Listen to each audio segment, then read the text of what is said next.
This is All Sport ABP with the review of the match between Bangladesh and India. It was a Group B match between the two teams. And of course, there was bragging rights on the line. Whichever team would have won would have been the group champion. For India, it was a comparatively easier situation since they had a better goal difference before this match started. A draw would have already got them top spot from Group B. Nonetheless, both teams came out with a positive intent. Bangladesh, they made one change. One of their injured defenders was replaced by Ashikur Rahman at the back. Otherwise, it was the same team that went through, the team that played against Pakistan in the previous game. As for India, they went with their usual recruits, Yadav on one side, Dodum up front, their goalkeeper, their captain, and a very solid midfield and forward line as well. As the match progressed in the first 10 minutes, we saw India really dominating possession and creating quite a few good opportunities.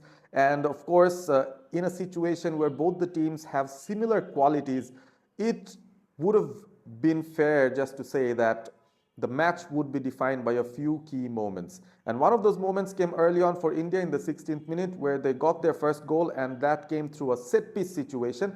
Dodum's cross from the corner, that was put away very nicely by Yadav.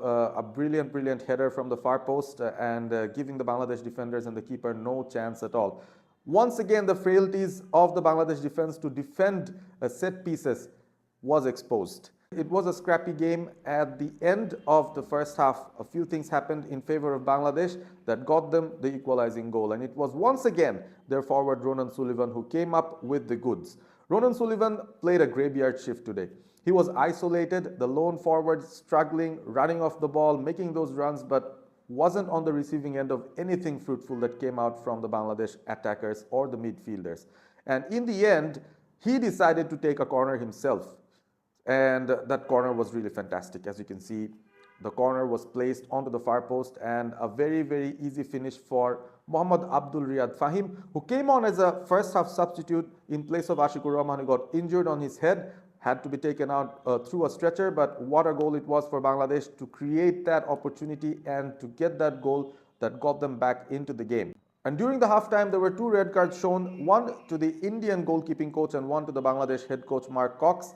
It was after the both of them actually had a face-on confrontation, and the referee had no other choice but to card them both, and that means that Bangladesh will be without their head coach in the dugout when they go on to play Nepal in the semi-final. The second half went along, and it was a very scrappy affair. None of the teams created clear-cut opportunities. A few good opportunities came or fell for Dodum, but there was some good keeping from the Bangladesh keeper as well as the captain Mithu Choudhury with a few crunching tackles and clearances that got Bangladesh off the hook on a few occasions. But over-reliance on set pieces, on long throws were the only options through which both Bangladesh and India were able to create some meaningful chances throughout the second half. And in the end, I think it was a very fair result. Both India and Bangladesh would be happy with what they got out of the game. It was a pretty intense game. If you look at the crowd, it was a sellout crowd there at the Malay Stadium in Maldives. And of course, support equally for India and Bangladesh showed that football is going big in South Asia, of course.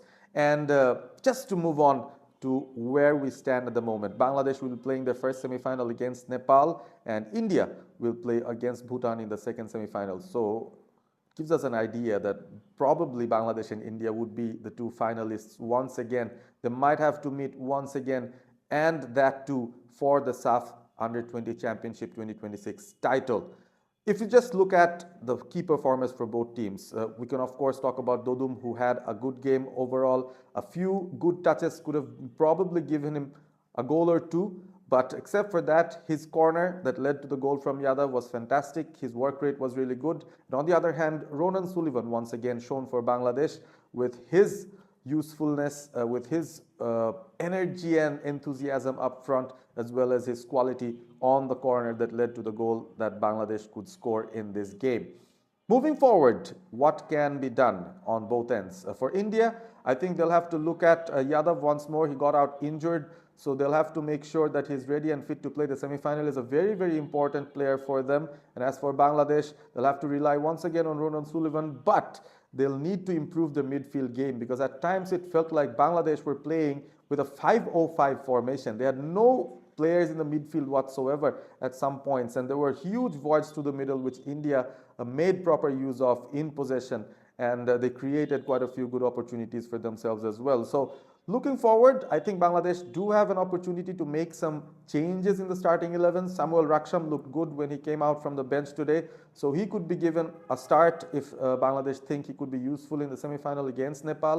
And of course, Ronan's brother, Declan Sullivan, he has not got a single minute of game time in the SAFF Under-20 Championship so far, which came out as a surprise because a few of the fullbacks or a few of the centre backs from Bangladesh were getting injured, even in the first game, even in this one.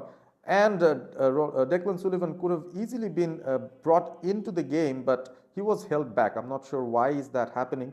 Probably we need to wait till the Nepal game to see whether he gets some game time, and probably that could give Bangladesh the much needed steel that they need, especially defending against set pieces, because Declan Sullivan is a tall lad himself, a tall, strong lad. He could be helpful at both ends for Bangladesh, attacking set pieces as well as defending them.